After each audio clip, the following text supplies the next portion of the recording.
اهدنا الصراط المستقيم. Oke.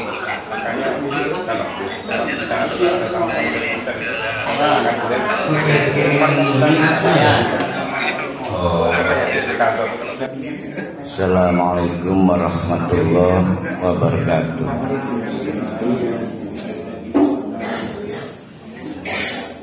Alhamdulillahirabbil alamin.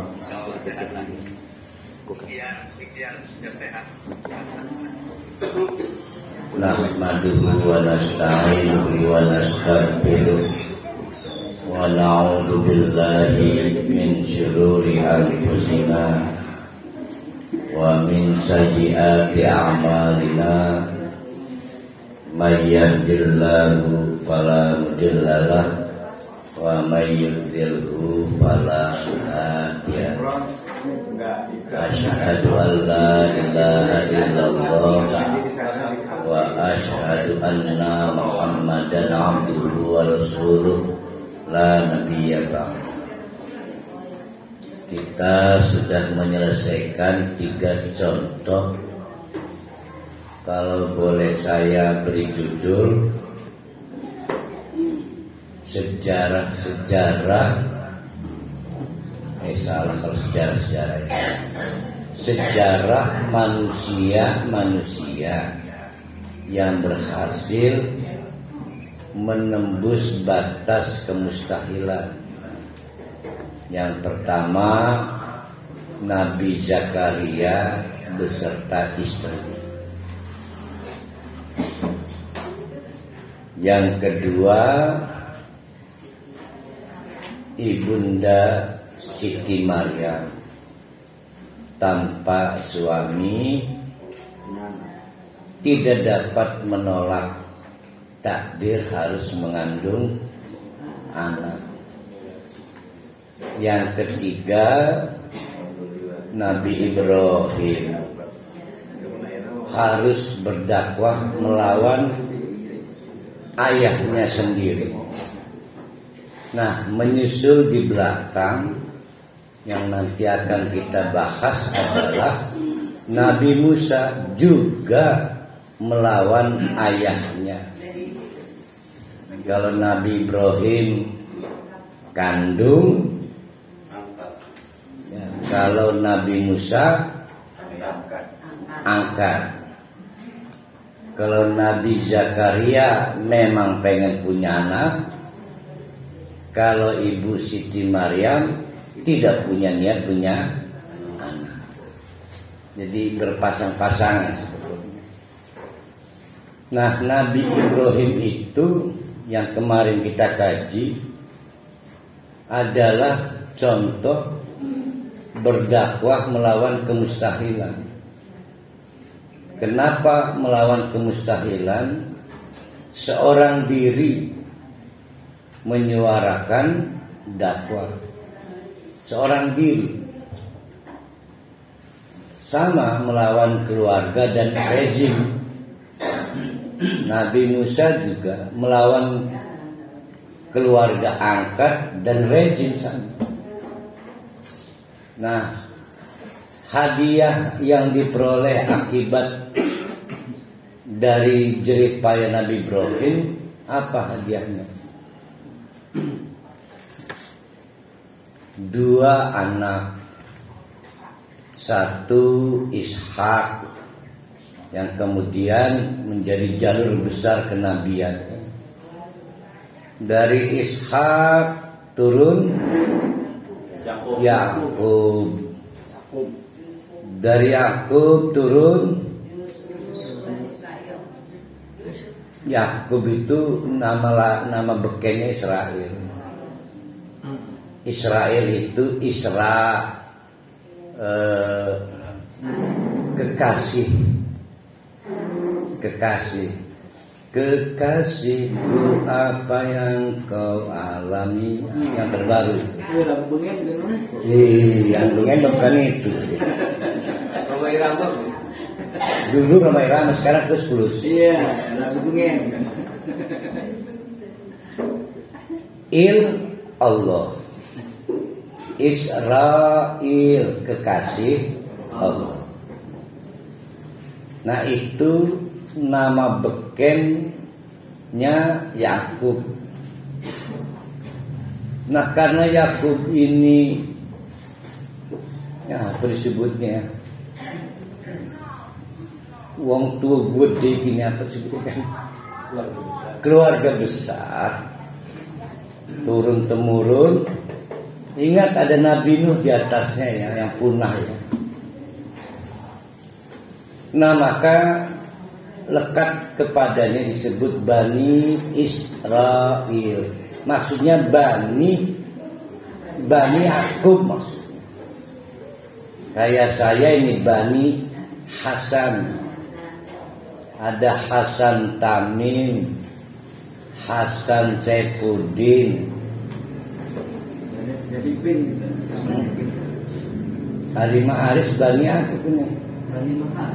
Bani Juhri. Abdullah ya benar. Bani Abdullah an Abdurrahman itu saya. Cinggati ngurut Bani ini para hali. Abdul Ghani.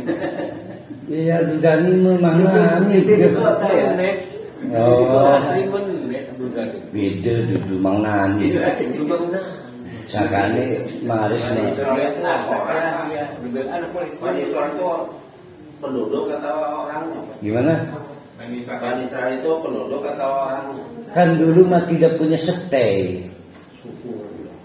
Kan nomad. Yang tidak berubah kan ikatan baninya. Tempatnya pindah-pindah.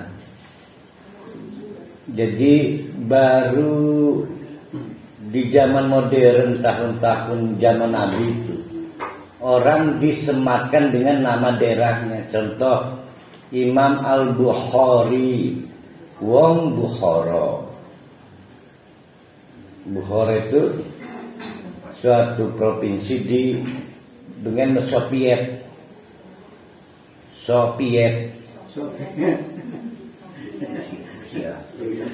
Iya dengan Soviet nah di Soviet. Iya benar. Mati Soviet. Nah, jadi dulu mah nggak dikaitkan dengan daerahnya. Jadi kembali Yakub, dari Yakub turun. Semua disebut Bani Israil. Hadiah juga diberikan kepada Nabi Ibrahim anak yang lain, yaitu Ismail, yang kemudian turun. Ada Nabi Muhammad Sallallahu Alaihi Wasallam. Itu hadiah terbesar. Kok hadiah terbesar? Karena sangat mengharapkan. Berarti Nabi Isa, Siti Maryam yang duluan diceritakan di awal surat ada di garis mana itu?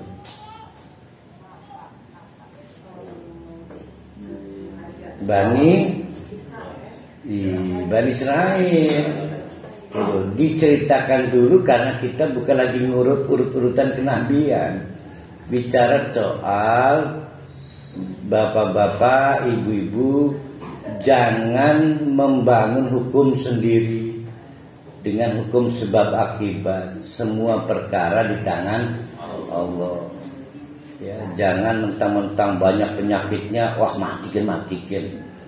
Mentang-mentang banyak penyakitnya. Ada orang penyakit mentang-mentang. Masa sih banyak penyakit mentang-mentang? Ya mau dibilang apa lagi, dia bikin hukum sendiri. Namanya hukum sebab akibat. Seolah-olah Allah tidak mampu menyembuhkan. Mentang-mentang penyakitnya banyak, enggak ada kesembuhan. Nah itu yang enggak boleh. Itu salah. Ya bahasa ringannya putus asa. Kita lanjutkan ayat 400 berapa? 48 sekarang. Di otak saya mah 55 ini. Belum nyampe, sekarang 49. Jere 47, Jere 48, Jere 49. Ini sampai 48 sih jadi 49. Kan 47 sudah. 48 sudah. Falamma yang tazalahu, akhirnya Nabi Ibrahim menyelesaikan ujian Allah dakwah, maka i'tazal, menjauh. Azal itu endah berketemu. Uzlah, nyumpet. Sumpah ngelihat suami, uzlah lah, nyumpet di kamar, menyendiri. Kalau yang tazalahum, berpisah dari komunitas kafir. Nabi Ibrahim akhirnya menyendiri, menjauh, bukan hanya dari komunitasnya. Berarti berpisah dari siapa Nabi Ibrahim? Keluarga, terus teman, masyarakat, dan tidak punya pemerintah. Dicabut hak keluarganya, dicabut hak kewarganegaraannya, diusir paksa dari ikatan keluarga dan ikatan kebangsaan.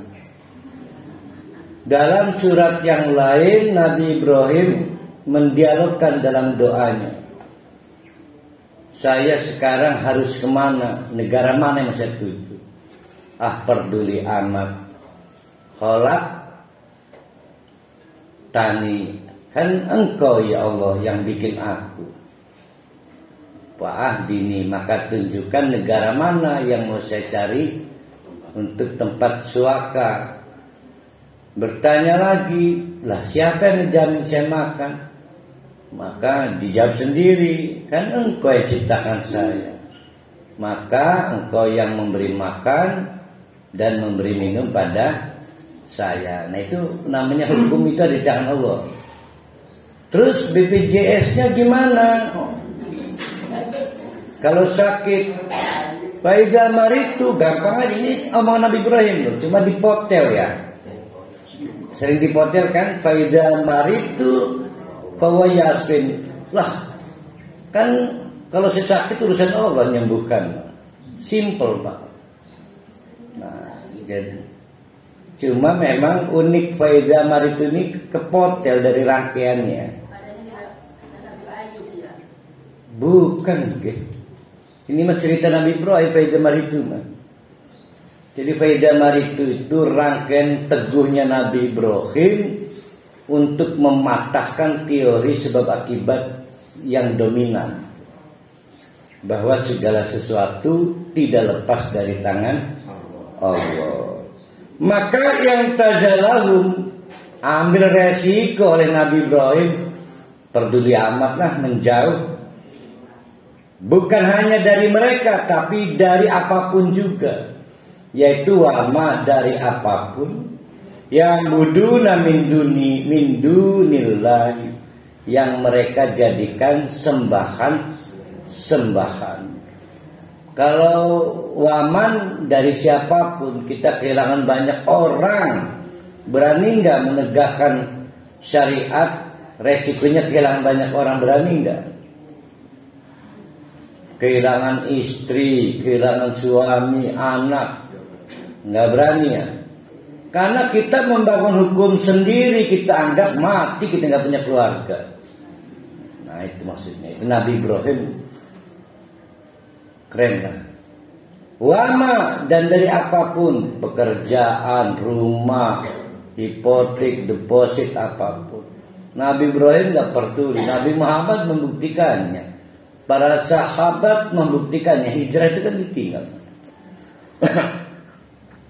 Jadi selama kita itu ortodoks, membangun hukum sebab akibat sebagai penguasa, maka Allah nggak ada.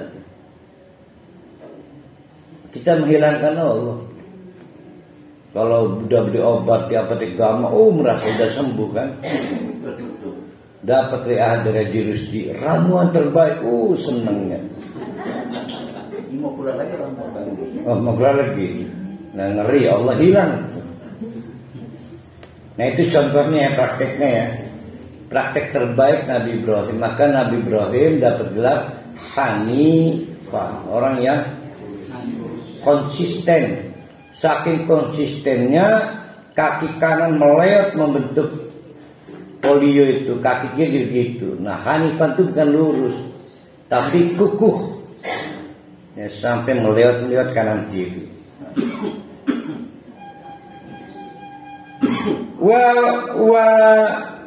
Endikan ya.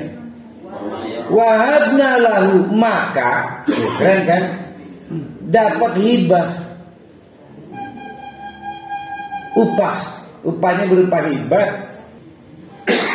Maka dapat upah Nabi Ibrahim, yaitu hibah 2 anak.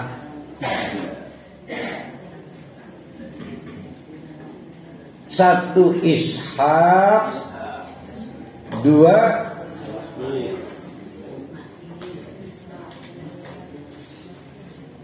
Ingat dong, 2 Yakub. Wakulan, dua-duanya. Siapa dua-duanya itu? Ishak dan Yakub. Ja'alna nabiyan, melengkapi upah untuk Nabi Ibrahim. Dua-duanya dijadikan nabi, yaitu Ishak kita kenal Nabi Ishak, Yakub kita kenal Nabi Israel yang turun temurunnya menjadi Bani Israel.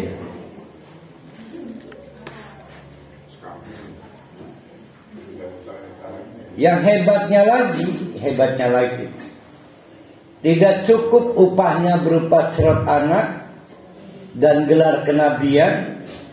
Wa wahabna lahum, kepada mereka semua. Siapa aja kepada mereka semua?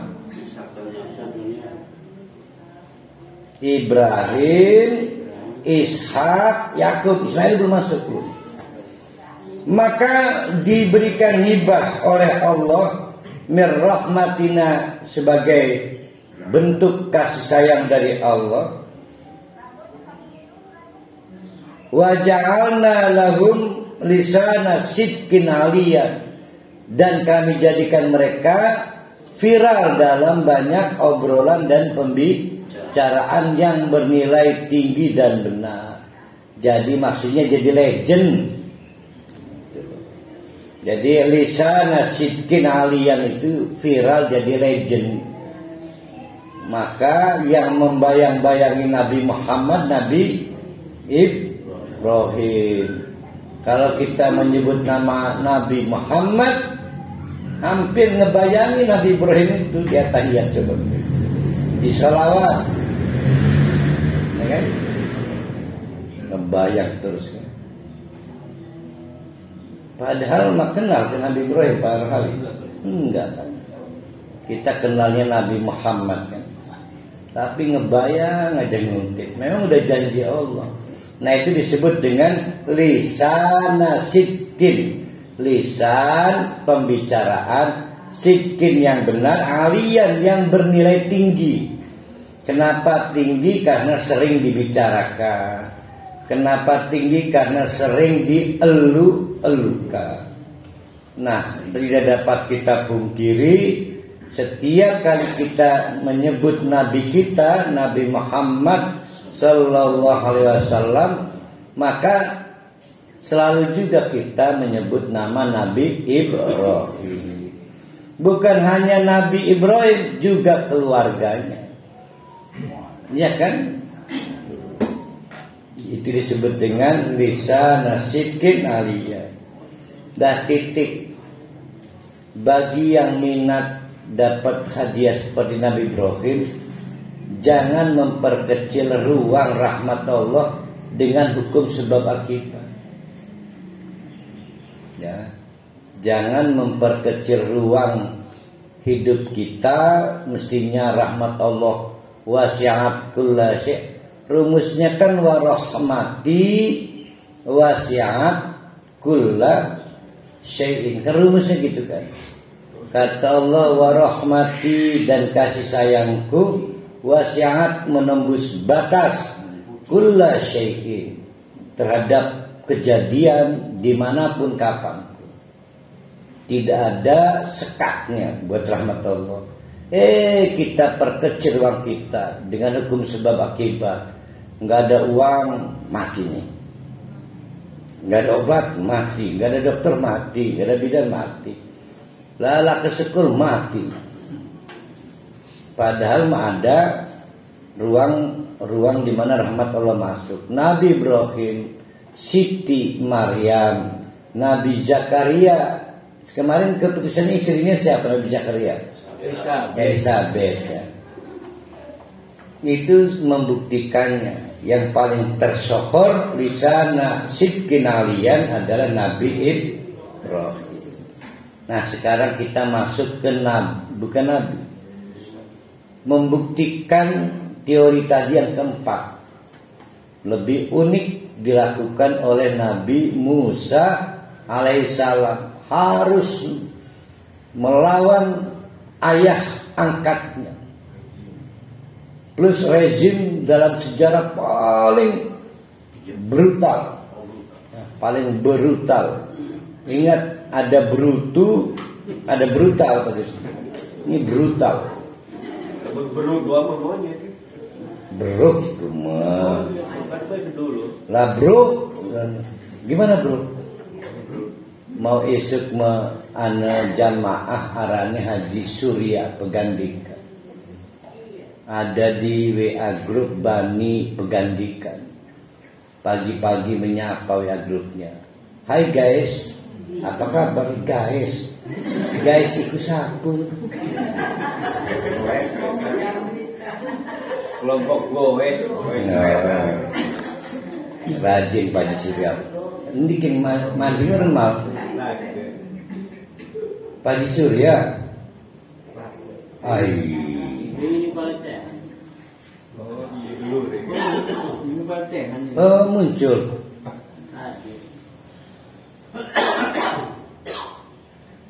Uangnya teke. Iya. Iya karena saya belum pernah ketemu orangnya. Serius mal. Balik di Pak Surya dulu muncul di Pegandikan. Coba karena di WA grupnya dia lagi buka laptop melihat video Almanar. Jawab guys lagi. Tuh. Yes. Selamat pagi guys. Tuh Mal. Lagi nonton YouTube kita kan? Tanyakan Mal. Kayaknya keturun deh Kikun. Dijawab oleh Hizbullah, pagi juga guys. Sudah tadi di tempat pengkajian ini ke Hizbullah pun ke. Sudah tadi di tempat pengkajian kan ada di sini nih. Nah pertanyaan saya guys itu apa? Kayak bro aja gitu. Nah iya, itulah bedanya dengan beruk maksudnya. Jadi saya teruskan Pak Rusdi. Brutal bukan brutu kan dari sifatnya. Brutal. Namanya Nabi, namanya Fir'aun. Wadkur, hai Muhammad, ingat jangan lupakan. Itu wadkur. Karena Nabi Muhammad itu ya Nabi dan Rasul. Dan Nabi Muhammad ini double job ya Nabi ya Rasul. Maka seluruh yang Allah mengingatkan harus juga oleh Nabi Muhammad diingatkan pada umatnya. Tuh, ya. Maka ini wakur juga maksudnya untuk kita. Apa yang diingat bukan sejarah Nabi Musanya, tapi belajar dari sejarah Nabi Musa. Dari mana dapatnya? Cuma bisa dari Al-Quran. Maka wadkur hai Muhammad, ingat-ingat juga umatmu, ingatkan fil kitabi, bahwa di dalam Al-Quran itu Musa ada kisah, mungkin sekuen bagian tertentu dari sejarah Nabi Musa yang oleh Allah dibuat kesimpulan bahwa innahu, sesungguhnya yang namanya Nabi Musa itu karena sudah jadi fakta. Karena, ayo karena masuk. Ya, judul lagu masuk S, ya kan? Karena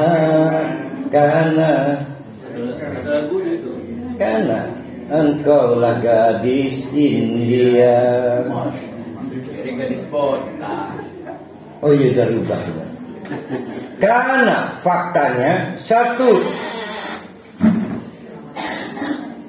Apa yang pertama itu?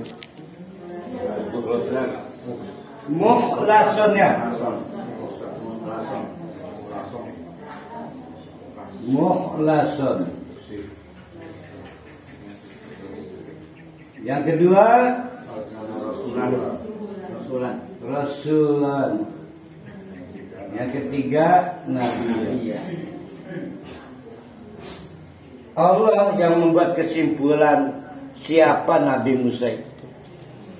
Yang menjadi tugas kita, saya, bapak-bapak, ibu-ibu, mampu mendefinisikan kenapa Allah menyimpulkan Nabi Musa itu mukhlasun. Kenapa Nabi Musa layak disebut dengan Rasulan? Kenapa Nabi Musa layak disebut Nabiyan? Ingat-ingat oleh kita ya. Saya juga hilaf kemarin si pengajian.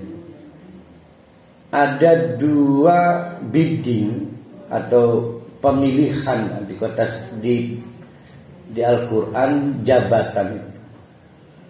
Pertama metode Mustafa. Yang kedua metode Mujtaba. Sama artinya memilih juga.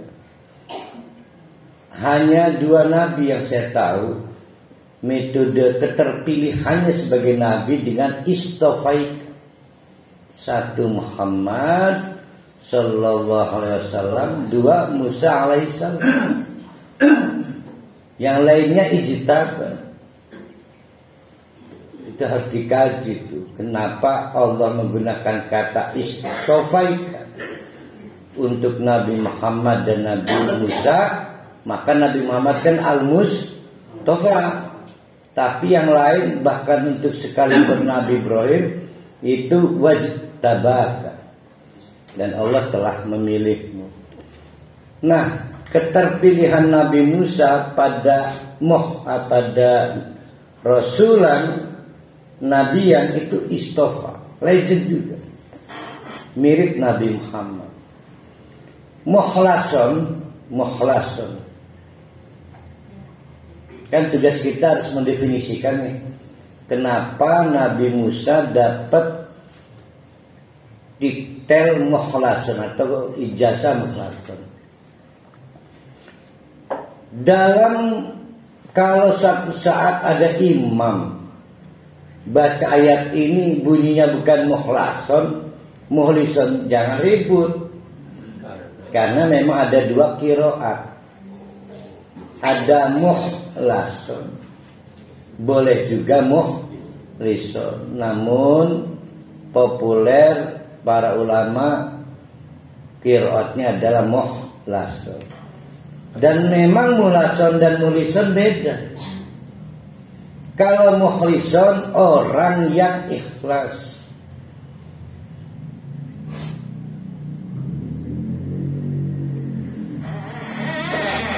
Kita urut muhlison dulu ya. Jadi kalau muhlisun berarti li ya. Orang yang murni dalam bertindak.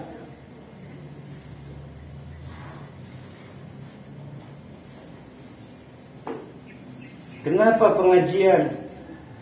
Murni karena Allah. Nah, itu namanya orangnya mukhlis. Sehingga karena murni karena Allah, godaan apapun dikesampingkan.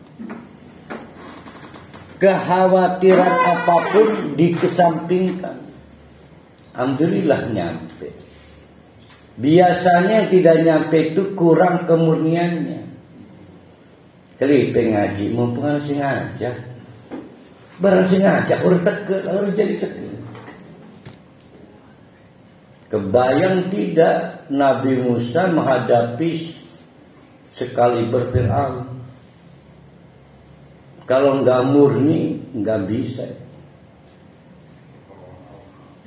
Jadi opininya bisa ada yang mengopinikan nekat doang Musa ini. Tapi kalau versi Quran nyebutnya dia punya kemurnian tujuan. Sama dengan bagian Islamofobia menganggap Hamas itu nekat yang dilakukan Hamas pada Israel. Karena hitung-hitungannya nggak apli.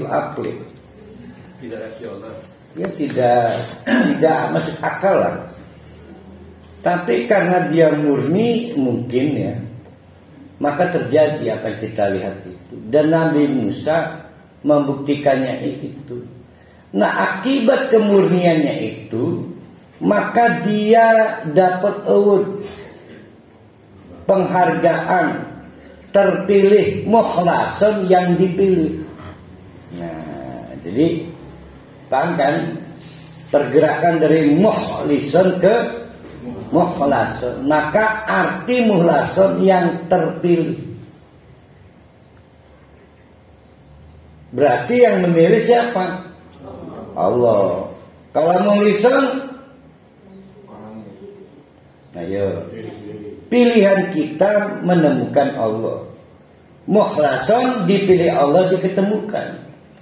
Siapa yang memilih karena Allah dengan ikhlas, mukhlisun, maka dia akan ditemui Allah dan dipilih Allah sebagai mukhlasan. Itu jalurnya begitu doang. Jadi kan nanti Pak Faris nih di akhirat panggilannya bukan mukhlis tapi mukhlas. Ya karena akhirnya ditemukan Allah sebagai orang yang ikhlas. Jadi mukhlis itu opini kita pada Allah, mukhlas itu opini Allah pada kita. Nah, Nabi Musa dapat opini dari Allah, engkau yang terpilih. Paham ya arti mukhlas ya? Ustaz, Nun. saya Pak. Ya.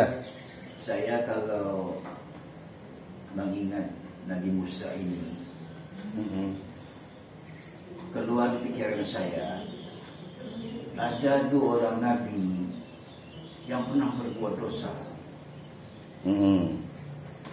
Tapi dari perbuatan beliau ini menjadi pelajaran bagi manusia. Oh, Nabi Musa pernah nonjok. Yang pertama, Nabi Musa yang pernah membunuh orang. Kan mati. Nonjok. Nonjok mati kan? Mati. Bukan membunuh, nonjok. Ya. Akhirnya mati. Nah, itu satu. Yang kedua Nabi Adam. Oh ya. Walaupun mereka ini berbuat kesalahan, tapi ada satu sifat yang kita wajib menirunya. Apa itu? Cepat bertobat. Enggak mau nunggu wait till tomorrow lagi. Iya benar. Jadi Nabi Musa dan Nabi Adam itu memberikan contoh kepada kita ini yang disebut dengan umat Muhammad. Dalam hidup Nabi Musa dan Nabi Adam itu, walaupun mereka pernah berbuat kesalahan, yang penting cepat. Cepat tobat. Recovery ya. Itu dia. Jangan tunggu-tunggu. Apa tadi istilahnya nggak perlu tomorrow? No, don't wait till tomorrow.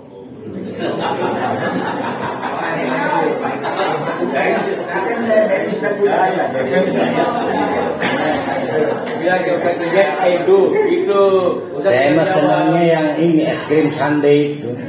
Iya. Jadi Sundae. kita ini wajib lah berterima kasih kepada Nabi Musa dan Nabi Adam ini. Contoh yang diberikan itu untuk keselamatan kita, Ustaz. Ya. Nah, pelajaran itu yang Terima kasih saya sudah diingatkan Haji Rusdi soal tomorrow. Tapi lebih dari yang disampaikan Haji Rusdi, Allah membawa kita pada Nabi Musa pada grade tertingginya lagi. Itu biasa lah. Yaitu soal mukhalasun. iya. Maksudnya begini. Tadi bagi yang ikut pengantar, kan saya mah ada di pengantar, pentingnya. Kita mengenal peristiwa aneh Nabi Zakaria. Kita mengenal peristiwa aneh Ibunda Siti Maryam. Bahkan Ibrahim juga sebenarnya aneh. Nah, keanehan yang sama Nabi Musa sekarang dibocorkan oleh Allah. Keanehan-keanehan itu hanya dapat dilakukan apabila kadar keikhlasan kita tinggi. Sepanjang kita itu ragu pada kekuasaan nama dan sifat Allah, maka yang akan memenjara kita hukum sebab akibat. Pukul rata statistik itu maksudnya. Jadi keluar dari belenggu hukum sebab akibat, kembalilah kepada yang bikin hukum sebab akibat itu. Ustaz, kenapa Nabi Muhammad nggak dicantumkan dalam pengantar? Padahal Nabi Muhammad juga tetap tidak sekolah. Karena Nabi Muhammad yang mau cerita ini, yang sudah menceritakan. Nanti kan kita ketemu Nabi Idris nih. Nabi Idris itu berteman dengan Nabi di Isra Mi'raj, tidak dalam kenyataan. Di lantai 4 langit, lantai apa? Itu Apa? Jadi Ustaz, Tingkat keempat, apa itu moralnya? jadi kita sekarang ini dituntut lagi untuk membuka buku yang berjudul Kisah Rasul-Rasul. Perlu kita pelajari lagi. Dalam kisah Rasul-Rasul itu banyak sekali suri teladan uswatun hasanah yang akan kita kutip. Jadi kisah yang Ustaz paparkan sekarang ini Dilengkapi. Kita cari buku, nanti kita beli. Begini kehidupan. Mudah-mudahan nanti Haji Rusdi dapat rezeki. Amin. Nanti semua yang haji dikasih satu-satu. Insya Allah. Buku apa tadi? Kisah Rasul-Rasul. Sama bonus Iya. ramuan herbal. Oh iya Ustaz. Memang sudah saya siapkan Ustaz. Tidak. Alhamdulillah. Nomor 1 jangan lupa Parokhali. Iya. Namanya Minkes Ruqyah sekarang namanya. Minkes. Iya. Obat yang saya buat itu saya ruqyahkan. Masya Allah. Minkes. Iya. Minuman kesehatan. Iya. Oh, Di ruqyah. Jadi ada seorang ahli ruqyah sekarang ini, dia akan obat yang saya keluarkan itu saya ruqyah. Jadi nggak jalan. Dijampi lah kananku. Iya dijampi. Aduh. Memang sama, juga sama jambi. Pada baik dia. Ruqyah. Yang udah sama jambi pada baik. Pada baik. Itu hanya nge-label doang. Oh. Semua orang muslim yang bikin kemasan minuman apapun, jus, kopi dijual, maka dia membaca bismillah itu udah dijampi. Masya Allah. Makanya belilah minuman kemasan dari orang muslim. Sebutannya diruqyah. Ya karena orang Islam tegar. Arab nyolong bayi bismillah.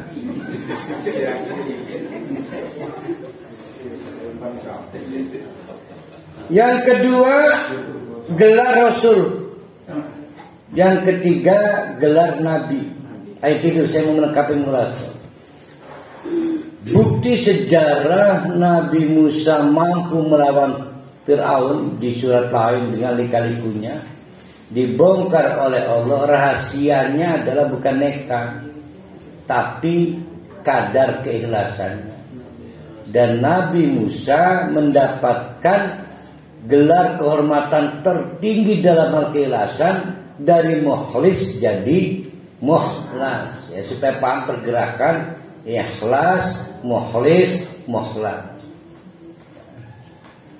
Yang kedua, disematkan kepada Nabi Musa gelar atau tugas kerasulan. Tidak semua nabi diberi beban kerasulan, tapi Nabi Musa ya nabi ya rasul. Nah, ini salah satu sekuen terindah yang kalau tadi Nabi Ibrahim dapat hadiah apa tadi? Anak dua. Punya anak dua.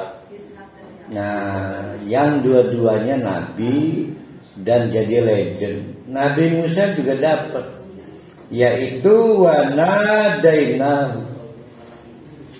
Nabi Musa dipanggil Allah.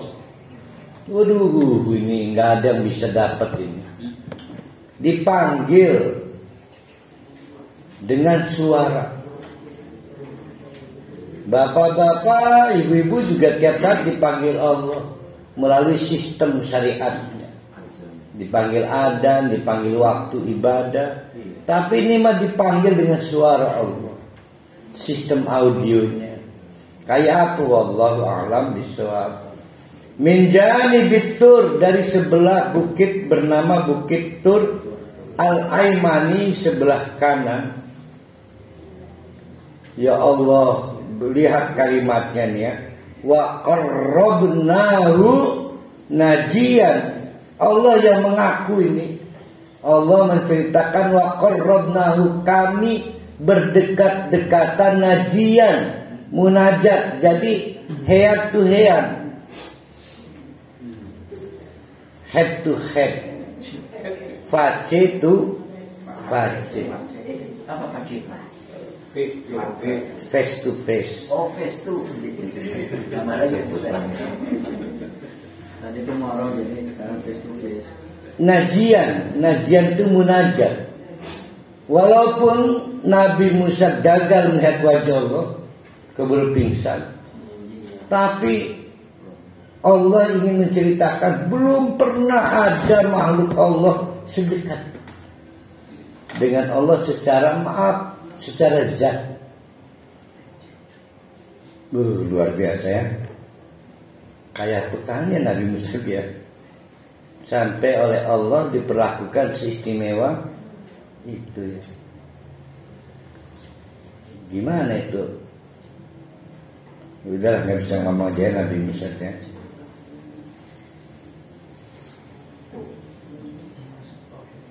Maka Nabi Musa juga dapat hadiah. Wa wahabna lahu, kepada Nabi Musa kami hibahkan juga merahmatina, sebagai bentuk kasih sayang kami, akhahu, dapat brother, yaitu namanya Harun. Nabi Harun yang posisinya nabiyan, bertugas juga sebagai nabi. Penting buat Nabi Musa melawan rezim sebrutal itu dapat teman berjuang namanya Harun. Ini bukan Harun, Haji Harun, bukan. Haji Harun, bukan. Wadimor.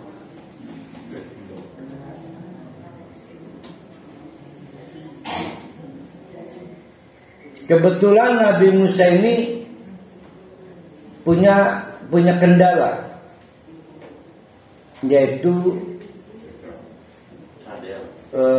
problem berkomunikasi. Ada yang menceritakan akibat cacat pada organ mulutnya, lidahnya. Konon pada waktu kecil biasalah Ya ayah angkat itu kan setengah cinta, setengahnya belum cinta. Dimarahi baik jadi musik. Istrinya namanya Asia atau ibu angkatnya Musa ini terus menerus melindungi. Dalam satu episode, coba kita uji aja anak kita, dia mau pilih yang mana? Satu makanan, satu bara arang yang lagi murung. Qadarullah Musa kecil milih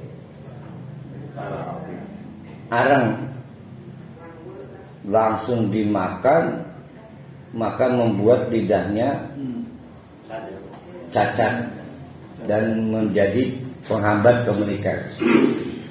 Maka kehadiran Fir'aun sangat vital, dan itu adalah berkah terbesar dalam perjuangan Nabi Musa.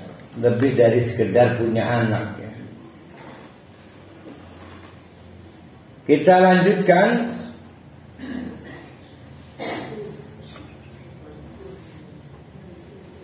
Itu keempat ya. Sekarang kelima. Wakur dan ingat-ingatkan juga hai Muhammad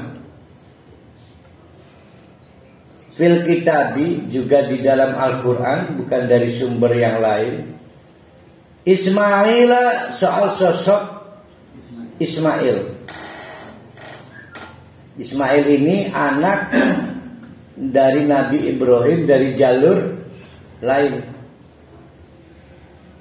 Kalau Ishak yang kemudian membentuk jalur Bani Israel. Innahu, bahwa Nabi Ismail itu karena faktanya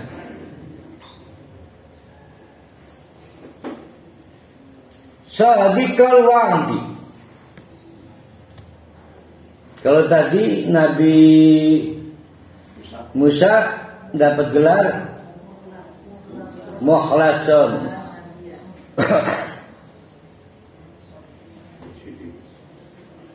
Nabi Ibrahim,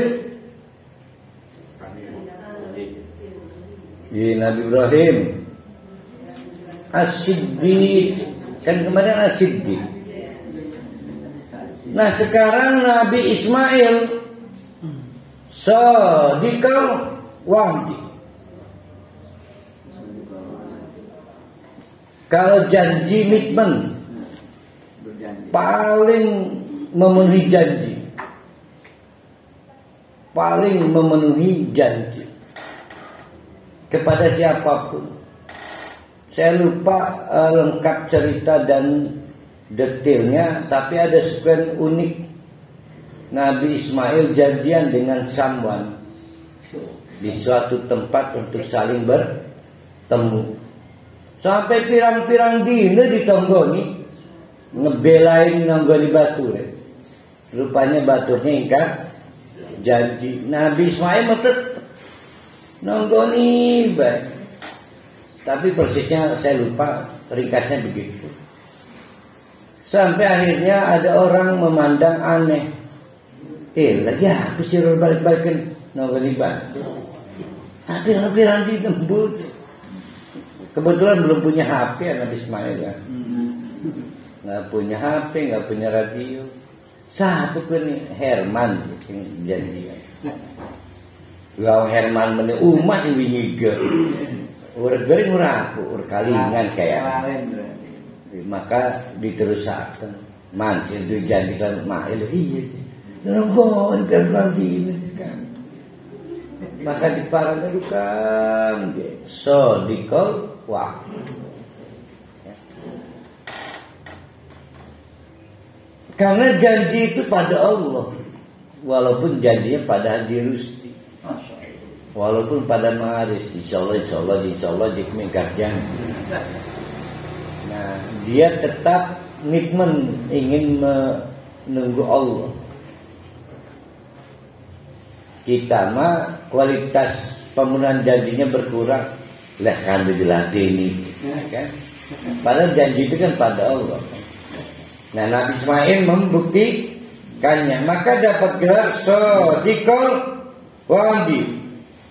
Wa kana rasulan wa nabiyan, persis seperti Nabi Ibrahim, dia rasul, dia juga nabi. Ajarannya yang pokok dua. Ajaran kerasulannya ya. Wa kana Nabi Ismail itu ya'muru, terus menerus memerintahkan ahlahu, kepada keluarganya. Berapa keluarganya itu? 12 ya.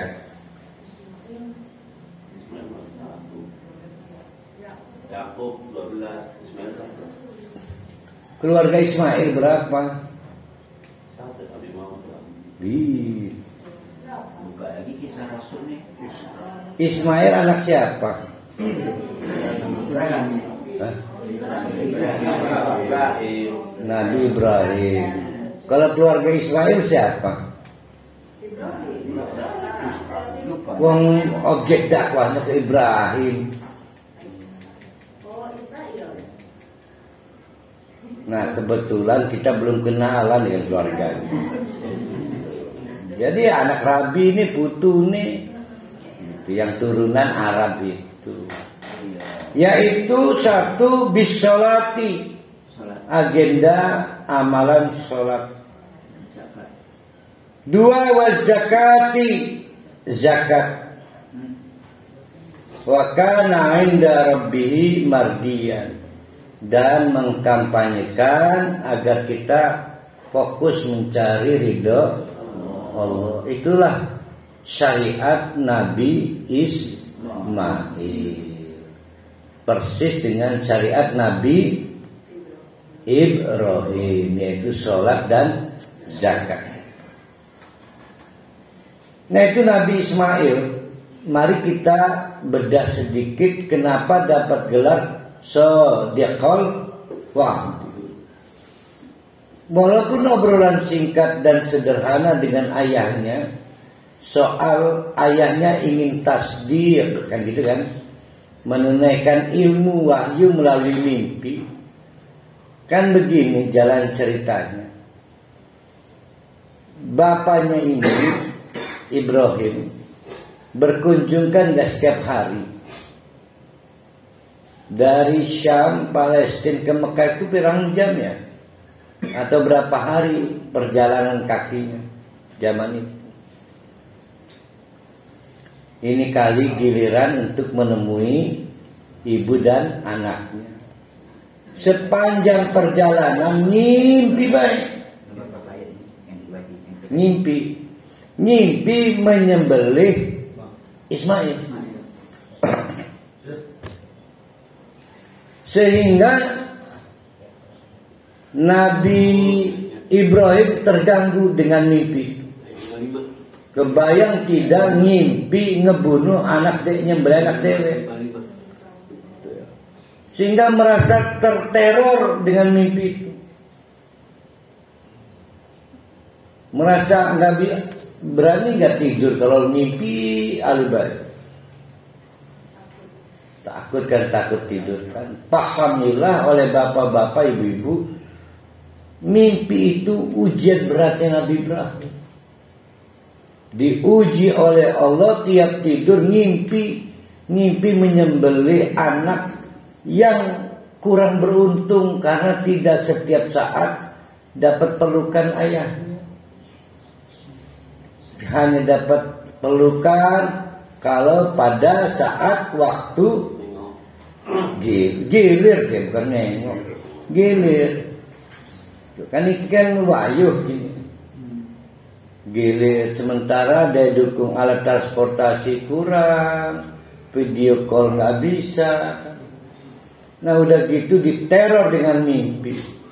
Nah terjadilah obrolan begitu sampai ke tempatnya dengan anaknya itu. Bapak mau bingung nyampe akan diberikan ya. Nah maka kalau begitu mah itu pasti dari Allah. Ismail janji lah, janji. Wah, ini bukan sembarang loh.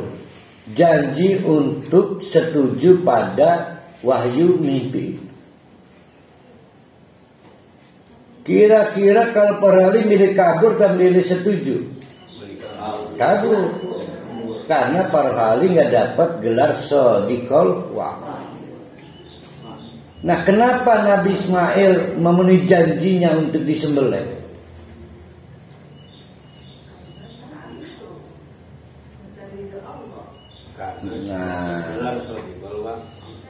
Karena ilmu Nabi Ismail nggak sama dengan ilmu saya. Ilmu saya mah orang disembelih mati. Hukum sebab akibat. Jadi saya itu termasuk ortodok, punya kesimpulan kalau disembelih uang mati. Nabi Ismail mah enggak, Nabi Ibrahim juga enggak. Kalau orang disembelih maka mati dan tidak mati urusan Allah. Nyatanya enggak mati. Diganti. Jangan ganti masalah kita dibocorkan rahasia nggak matinya itu. Jangan disambungkan kayak ceritanya. Akhirnya kita dapat bocoran. Gimana sampai nggak mati itu? Diganti. Yang penting kan disembelih, ternyata akibatnya tidak mati. Dia belum disembelih udah dapat dus. Iku mah ustaz dongeng. Hukumnya adalah hukum sebab menyembelih tidak akibat mati, tapi akibatnya hidup. Mati dan hidup setelah disembelih itu urusan Allah. Tidak semua rezim sebab itu menimbulkan akibat. Tapi kalau kita terus-terusan rezim sebab itu berdampak 100% pada akibat, lah Allah yang dengan dini kuno.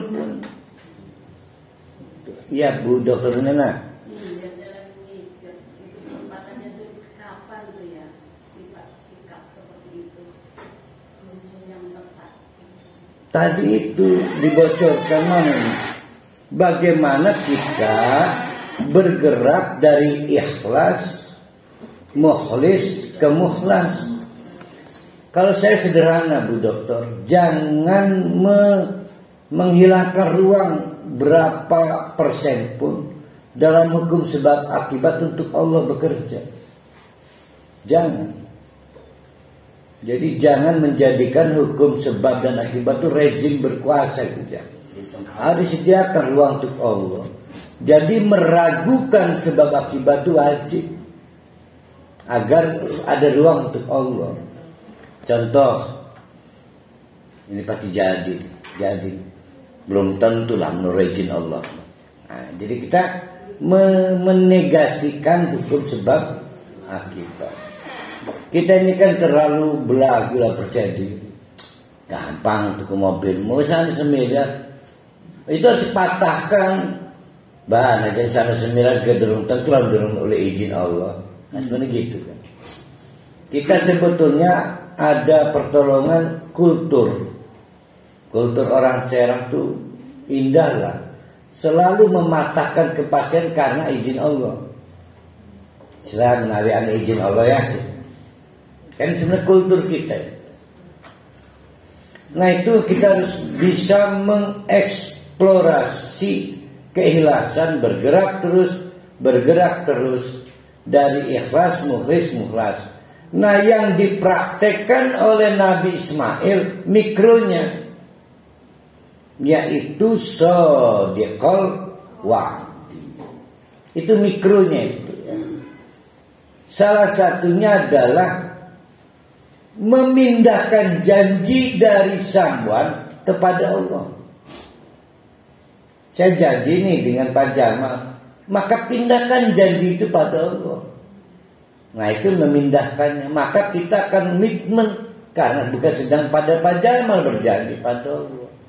Itu salah satu terapinya. Dan Nabi Ismail membuktikan hadiahnya. Dia berjanji untuk komitmen disembelih. Ternyata sebab menyembelih belum tentu berakibat mati. berarti belum tentu juga berakibat.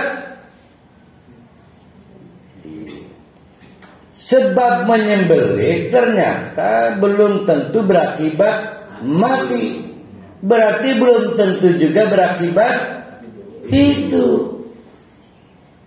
Karena hidup dan mati bukan di tangan sebab, di tangan Allah.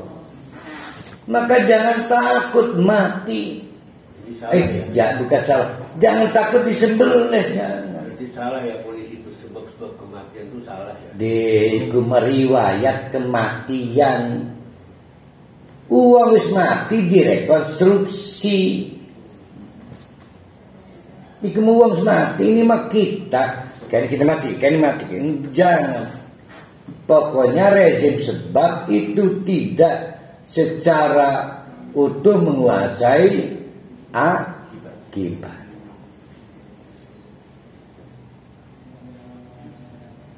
Nah, sekarang kita pindah nih Mang Idris ke Heller itu. Ya, Mas Konten. Haji Idris. Haji Idris ini nggak populer. Haji Idris. Nabi Idris ini nggak populer ya untuk bapak-bapak ibu-ibu ya. Itu suaminya Bu Dr. Hunaina. Dia Mang Samsudin. Samsudin Idris. Idris ini aran mertua. Kakek. Tapi uniknya walaupun tidak lisana sidkin alian, tidak legend, Idris ini paling berkesan di hati Nabi Muhammad. Paling berkesan karena perjumpaannya di lantai 4 langit. Langit itu apa istilah kemarin? Lapisan. Lapis keempat di langit dalam perjalanannya.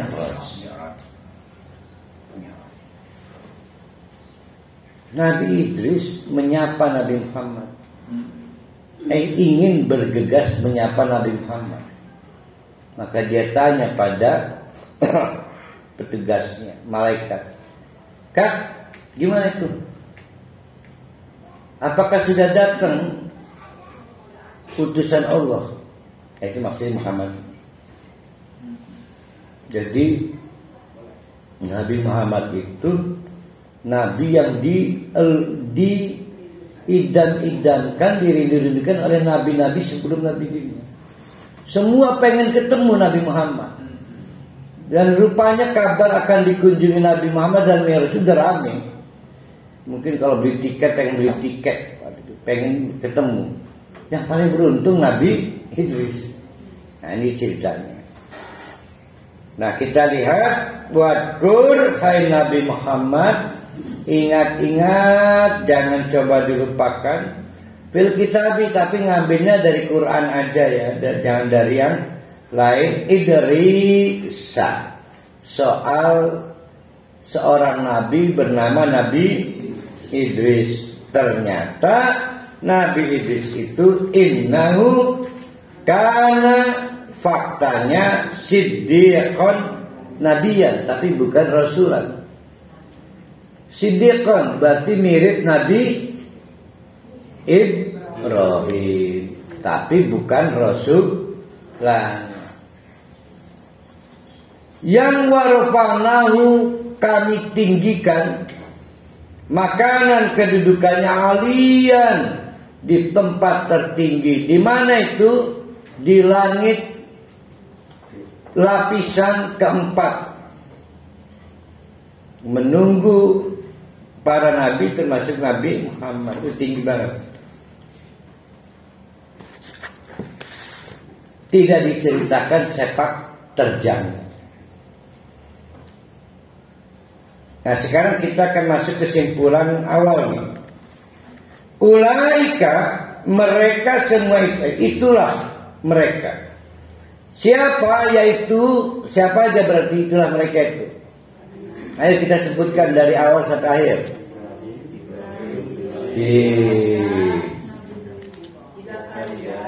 Nabi Zakaria, 2 istrinya disebut ke. Elizabeth. 3.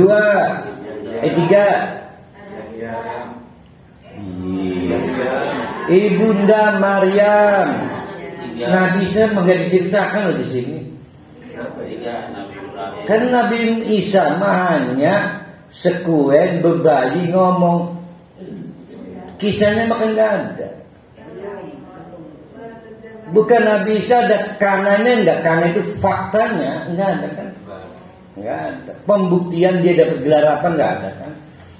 Kita ulang lagi. 1 Zakaria, 2 istrinya, 3 ibunda Maryam, 4 Nabi Ibrahim, 5 Nabi Musa, 6 Nabi Ismail, 7 Idris.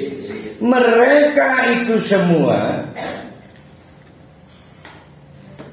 adalah alladzina, orang-orang anak-anak yang telah terbukti mendapatkan berbagai nikmat,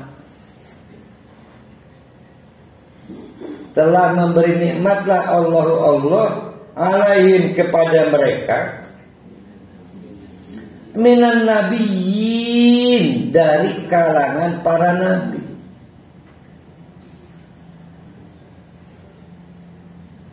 Dirinci lagi. Jadi semua tadi yang disebut dari kalangan nabi kan? Berarti Elizabeth juga kalangan nabi. Iya, keturunan nabi. Min Adama. Di mana itu? Min duriyati Adam. Ayo, yang dari keturunan Adam siapa? Kan tadi ada berapa tadi disebut? 7. Sekarang kita rinci. Min duriyati Adama, dari keturunan Adam siapa aja? Yang dari 7 tadi.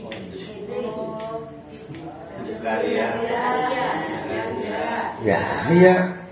Zakaria, Elizabeth, Maryam, Idris doang. Kan Idris sebelum Nuh. Gimana sih?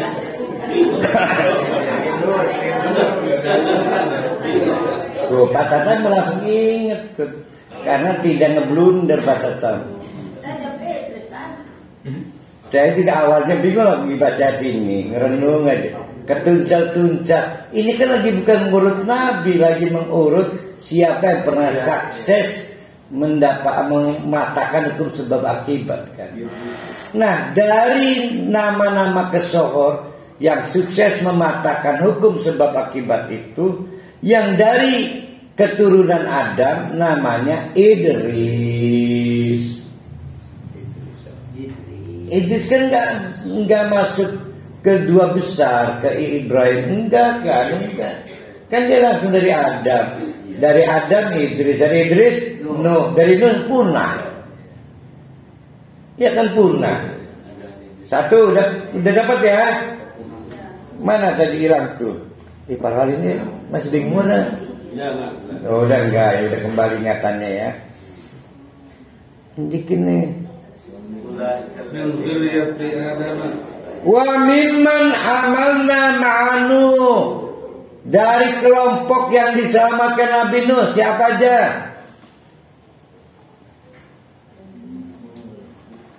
Istrinya. Keturunan yang timbul akibat evakuasi Nabi Nuh, yaitu Ibrahim. Lah kalau nggak ada Nabi Nuh, Ibrahim mati, nggak ada. Ih, ketelimbang ya. Nabi Nuh itu bapak nenek moyang manusia kedua setelah Nabi Adam. Akibat lantaran Nabi Nuh lah maka populasi berkembang ulang karena dipunahkan oleh banjir bandang sebelumnya. Dikit ya, bingung ya.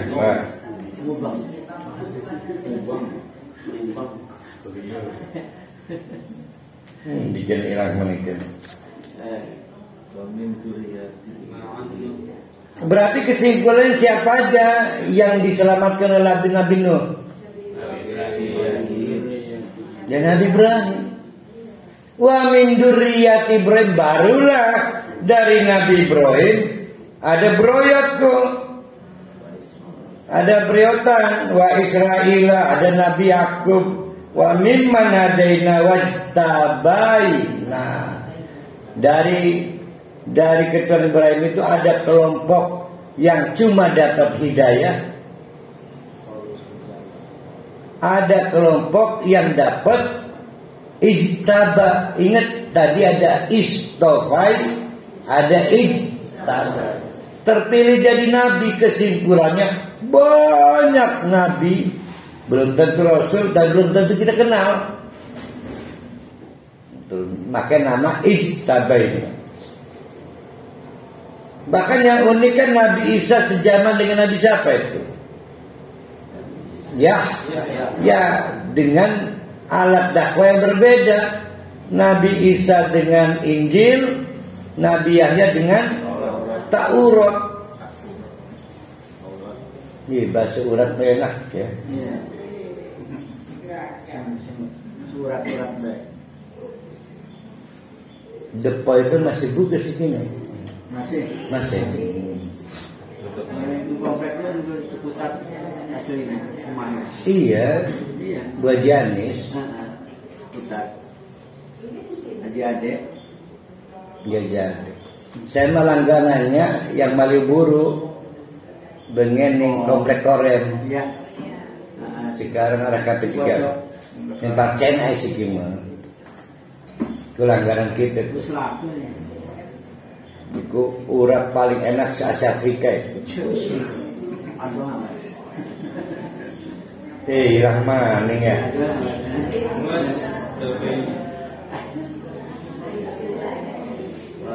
Nah, ada pertanyaan Bu Dr. Hunaina, apa resepnya? Nah sekarang resep terapinya. Mereka tadi yang tidak kaleng-kaleng, itu ciri khasnya adalah idza tutla, apabila dibacakan alaihim kepada 6 atau 7 orang tadi. Kalau 6 para nabi, kalau 7 plus Elisabeth, itu apabila dibacakan kepada mereka ayatul Rahman, ayat-ayat Allah, bisa Taurat, bisa Zabur, bisa Injil, dan kita Al-Quran, kharru, mereka tersungkur sujud dan bersujud, wabukyan, dan juga penuh air mata. Maka kalau ditanya bagaimana menguji keikhlasan kita, gampang caranya. Sudah tersungkur belum kalau dengar ayat Allah? Kan belum. Ayat Allah misalnya begini. Misalnya punten, tetangga mati tabrakan, bonyok ajur, endas pecah, Bu Nenah gak berangkat ke kantor, tinggal mobil bukan mati. Berarti bukan tersungkur itu namanya trauma apa sebutnya ini? Parno itu apa sebutnya? Shock. Namanya kena mental. Berarti mengalihkan hukum sebab akibat pada itu. Lalu ketika mobil mati kan, sudah nggak berdaya, tuh nggak bisa ke kampus sudah berhenti hukum Allahnya. Kalau punya Allah tetap berangkat ke kampus. Saya berangkat belum tentu mati, belum tentu ada tangan Allah. Tapi kita kena mental kan. Akhirnya lutut lemes, tangan gemetar, hanya mampu menekan tombol HP. Mohon izin saya kena mental, tidak berangkat ke kampus. Di situ Allah berhenti dari ruangan kita. Yang berkuasa adalah rezim sebab akibat. Nah, itu contoh. Setelah tadi ada wa min dzurriyyati Ibrahim wa Israil, ini Ya Israel itu Yakub. Kan dari Ibrahim. Kan Ibrahim hanya menurunkan Ishak dan Ismail. Kalau Israel, Yakub kan istimewa berdiri sendiri. Penyebutan Israel untuk memungkinkan adanya Nabi Isa. Nabi siapa lagi di situ? Musa. Musa keturunan Israel kan?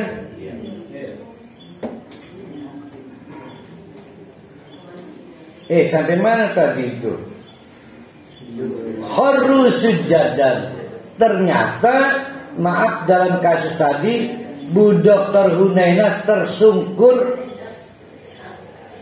oleh cerita tadi pada posisi yang salah. Bukan posisi mengagumi bahwa betapa Allah itu berkuasa penuh. Kita kena mental seolah-olah yang berkuasa penuh adalah hukum sebab akibat. Kita nyebutnya shock ya, shock. Kalau pengalaman nyata itu bisa membuat shock, kenapa ayat Allah tidak membuat shock? Ya dia, daun jatuh luar biasa. Kita kena mental kita, tersungkur, wabukian nangis. Itu terapinya, udah dibocorin oleh Allah. Berlatihlah membaca Al-Quran dengan menangis, karena paham artinya. Kalau belum bisa juga nangis, maka berlatihlah menangisi kenapa nggak bisa nangis.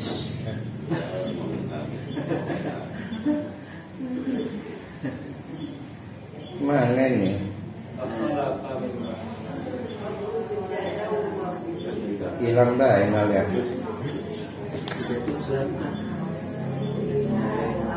Iki sajdah kan iki kan? Yang tadi bukan sing mau ke rasanya sajdah mau kan? Ini benar ya? Nah, fakholafanya berapa? 59. Nah, ini kita gerak 59. Oh iya, ada lambang ininya ya. Lambang mihrab ya. Sayang disayang, sebegitu istimewa indahnya kisah-kisah di atas, bahkan digunakan kata wadkur fakholafa, namun menggantilah membandingin di belakang sosok-sosok besar 7 tadi, itu khalfun, kelompok. Ada sholat yang tidak butuh sholat, mengabaikan sholat, wattaba'u syahwat, bahkan malah menuruti hawa nafsu. Berarti maaf ini mah, kalau pakai cerita tadi yang shock tabrakan, yang disebut syahwat yang mana itu? Yang kena mental, berlarut-larut, gagal mau on, itu syahwat. Kenapa belum nikah aja masih terkena almarhum? Itu terbelenggu dia. Ya kan, kalau kita fokus pada Allah, saya harus cepat menikah karena pahalanya double. Ibadahnya orang menikah kan double. Saya mau nanya nih, tapi mudah-mudahan tidak jadi fitnah. Apa opini bapak-bapak, ibu-ibu kalau Bu Dr. Hunainah tiap hari ditabok lakinya? Kurang serem. Kalau serem tuh diancam pakai pisau baru serem. Ini mah ditabok. Apa opininya bapak-bapak ibu-ibu? Enggak, opini aja yang singkat apa? Kasihan. Ya? Kasihan. Kasihan. Yang dolim tadi siapa? Jahat lagi ini. Dolim, siapa lagi? Kalau saya beda, untung amat Bu Nena ya. Karena mesin pahalanya dikasih Allah. Itu mah urusan Bu Nena, mau sabar enggak? Yang jelas betapa sulitnya dapat pahala, Bu Nena didekatkan dengan mesin pahala. Tapi banyak. Nah, ini yang menarik nih. Ini menarik. Saya mau bawa ke situ. Kira-kira dengan dipukul, dianiaya itu rusak nggak badan Bu Nena? Kalau pakai hukum sebab akibat. Kalau pakai hukum sebab akibat, gawat kelamun sesuai banyak hukum sebab akibat. Kalau pakai teori yang legend 7 tadi, saya serahkan pada Allah bahwa saya terima pukulan ini, pantang mundur. Urusan saya akibat pukulan urusan Allah. Saya nggak tahu, banyak nggak tahu urusan Allah.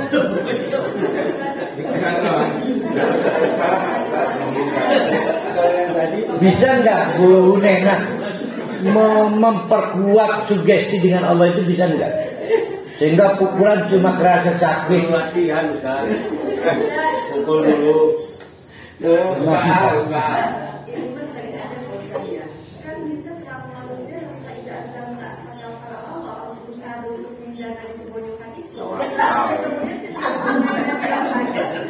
kita kalau mulai misalkan diam aja, Nah, saya mau nanya ini, apakah azan tawakal itu akhirnya Bu Nena bercerai atau mempertahankan pernikahan? Ini ujungnya ini.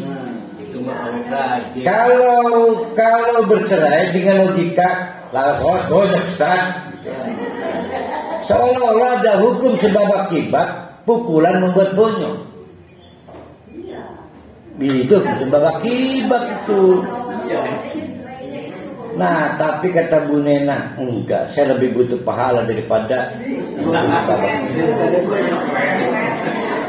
Memang kebetulan bukan Bu Nena ini, kan? Waktu sulit ini, Mas, sulit. Jadi ibu-ibu setuju cerai.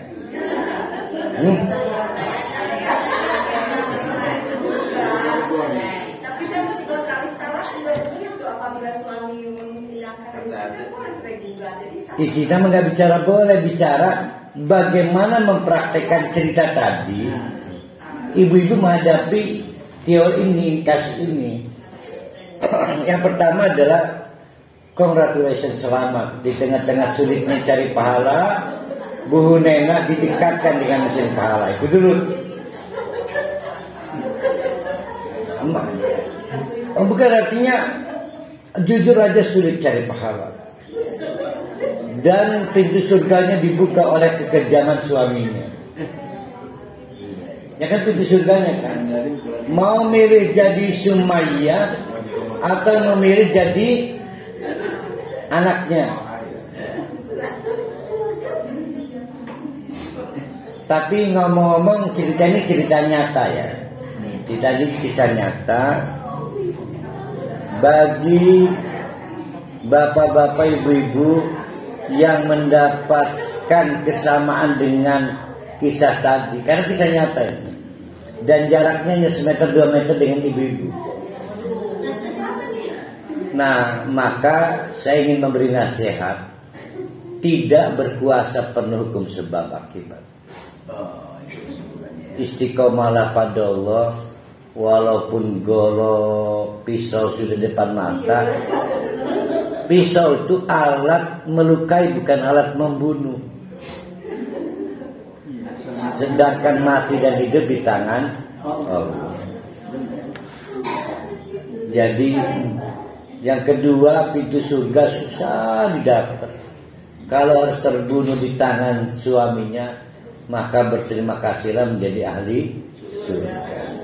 Ustaz, kalau ini lainnya kita Ustaz, bisa nggak para orang? Para siapa ini? Kalau tadi kan ibu itu ditempelengi oleh suaminya. Dia sabar, kan? Bukan sabar, dia senang karena dapat pahala. Dia mengalir pahala. Kalau teman saya ini lain pula kejadian. Dia itu nggak dipukul, Cuma dicerewetin istri. Oh, Jantungnya yang sakit. kekerasan verbal. Iya. Pak Jurisinya jantungnya sekarang bermasalah. Enggak ini. Ya, ini siapa ini? Marahin istrinya cerewet. Saya ini Bukan, yang jantungnya bermasalah siapa? teman saya ini. Bukan Pak Jurisi. Bukan.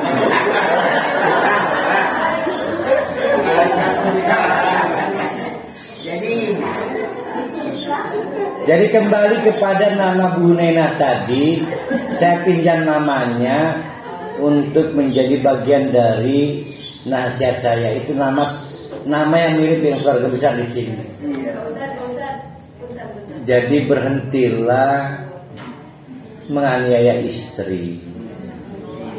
Atau sebaliknya. Tapi andai kata pun ada istri dianiaya suaminya, bersyukurlah pada Allah. Masih dibukakan pintu pahala dari pekerjaan ringan, dianiaya doang. Sholat berat sholat itu. Umroh duit dibonjok cuma nonggoni doang. Ya. Dan sejahat-jahatnya suaminya tetaplah masih ingat Allah. Cuma teror doang. Bagaimana lah mati fisabilillah. Semati-matinya kita ini sulit, wa antum muslimun itu sulit. Jadi berat dong. Saya belum bedi mati pun, mati pun ada ngomong. Cuma lagi pukulin tiap hari ya, tempelengi mungkin tempat pesek itu. Itu mah suudon dikiranya ditampar tuh sakit, kan belum pernah ngerasain. Seolah-olah penyebab sakit tamparan, belum tentu. Nah, Nabi Ibrahim diobong tidak terbakar. Ustaz punten, saya masih kurang masuk. Kalau terkait dengan Nabi Ibrahim dibakar tidak panas kan? Itu digerget nih Ustaz ya.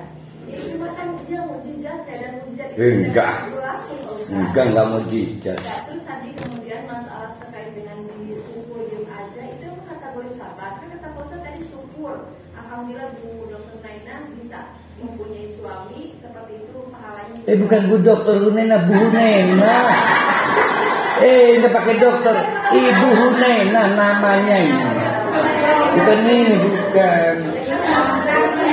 Waktu saya kenal suaminya Bu Nena, sahabat saya gimana? Bukan hanya baik sahabat saya. Halus, gimana terusnya? Bersyukur bagi orang yang disiksa. Antara sabar dan syukur itu semua satu peristiwa yang kita hadapi. Ketika diujian kita sabar, kita diujian dengan kemudahan kita bersyukur. Dan ketika memang kita digebukin terus sama suami, benar Pak Ustaz, saya pernah menjelaskan tentang masalah gender. Nah, ini bahaya juga buat seorang laki-laki. Ini pasien saya bisa bingung, terlalu banyak saran ini. Nasihat saya mah bertahan jadi istri. Jadilah istri karena Allah, bukan karena suami kamu. Ya, yang kedua, mati hidup itu di tangan Allah. Yang ketiga, yang saya lihat ibu masih belum bonyok, belum hilang jarinya, dianiaya 27 tahun. Dan alhamdulillah suami ibu adalah bagian dari perjalanan dakwah saya. Mungkin lebih banyak hilafnya doang. 27 tahun itu. Hilaf. Oh, Pak Tatan sering nebak ya. Jadi bercerai itu wajib kalau dapat menimbulkan hal yang lebih baik lagi. Tapi kalau hal yang lebih baik itu adalah meninggal fisabilillah, mendingan dianiaya.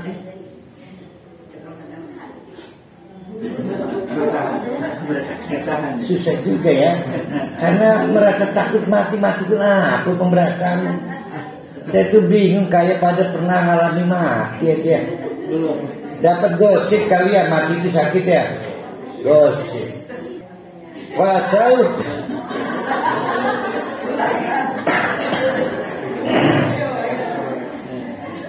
Fasaufa yalqauna ghayyan. Dalam ayat 59 makilah menggobelah. Jadi begini, kadang-kadang susah, tidak sesuai ekspektasi. Tapi saya selaku teman, bapak-bapak, ibu-ibu, juga ustadz guru di sini harus realistis. Tidak semua seindah yang saya bayangkan. Nah, maka melalui majelis ini saya tidak ingin menggurui yang istri itu titipan Allah. Saya juga lamban laun mulai kecewa dengan istri itu. Mulai banyak yang lebih cantik ternyata di luar. Tapi kalau bukan karena Allah, saya tinggalkan sesuatu. Saya lebih baik yang cantik. Artinya fokuslah bahwa kita sedang mengerjakan amanat Allah, bukan mencintai kebaikan istri kita. Jadi jangan mengurangi pahala karena kagum pada istri. Jangan juga membakar diri karena kecewa pada istri. Kita fokus pada Allah. Makanya kalau saya nggak ingat Allah, saya tinggalkan istri saya itu. Karena di luar makin banyak yang cantik. Nah, oleh karena itu, karena kita ini sama-sama ngaji, nggak mungkinlah kita mukul istri, ngebentak istri, lawang kita lagi mengerjakan urusan Allah.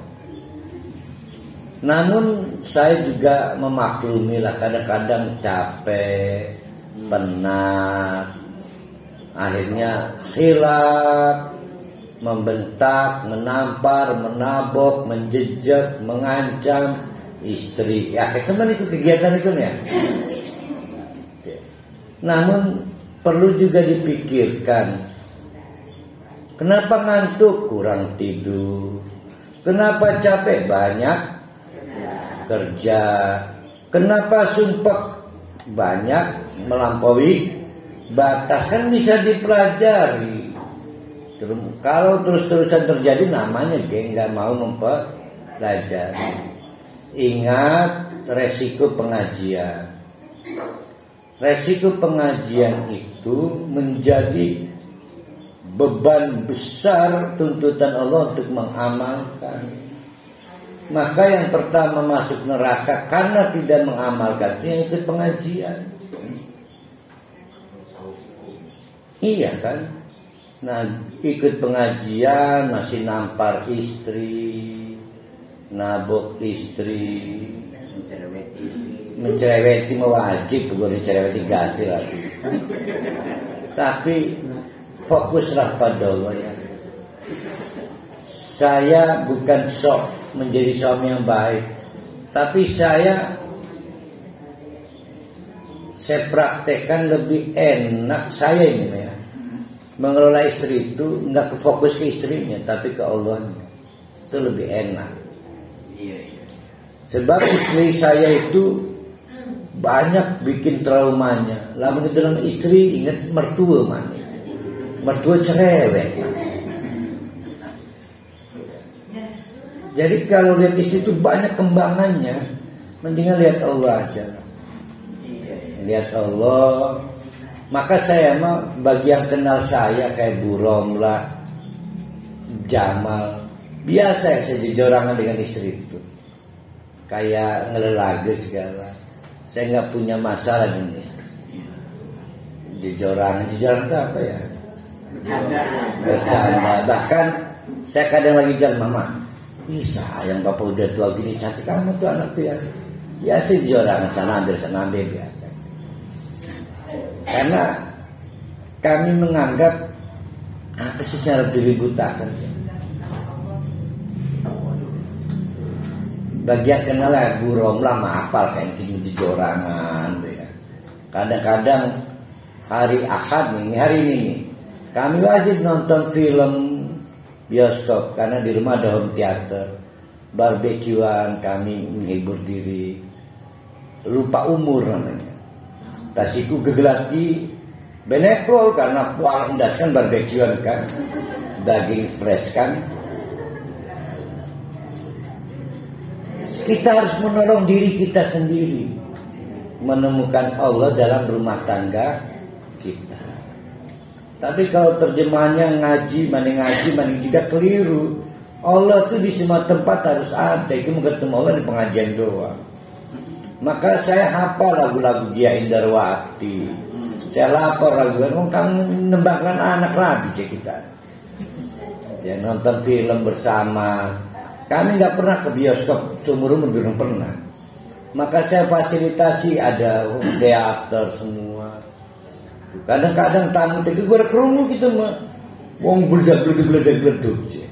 Tapi bagi yang hafal jamnya, pasti mau bakal namun kita. Biasanya Ahad jam, mulai jam 15 tuh saya udah mulai out tuh. Itu jam keluarga itu saya. Ahad, kalau nggak Ahad Minggu biasanya. Nah kembali bagi siapapun yang tahu masalah ini, sampaikan salam saya. Ada waktu terbaik dari Allah bertobat. Dia bertobat. Rumah tangga itu hadiah Allah dari Allah untuk kita memperbanyak pahala. Dan bagi anggota keluarganya pintu surga. Nah Bu Hunena tadi harus berterima kasih. Pintu surganya dibuka oleh suaminya dengan pekerjaan ringan, menerima tabokan, tamparan. Nabi Muhammad sampai bengkak kakinya sholat tahajud. Lah ini mah Bu Nena modal ditabuk jadi ahli surga. Ringan kan?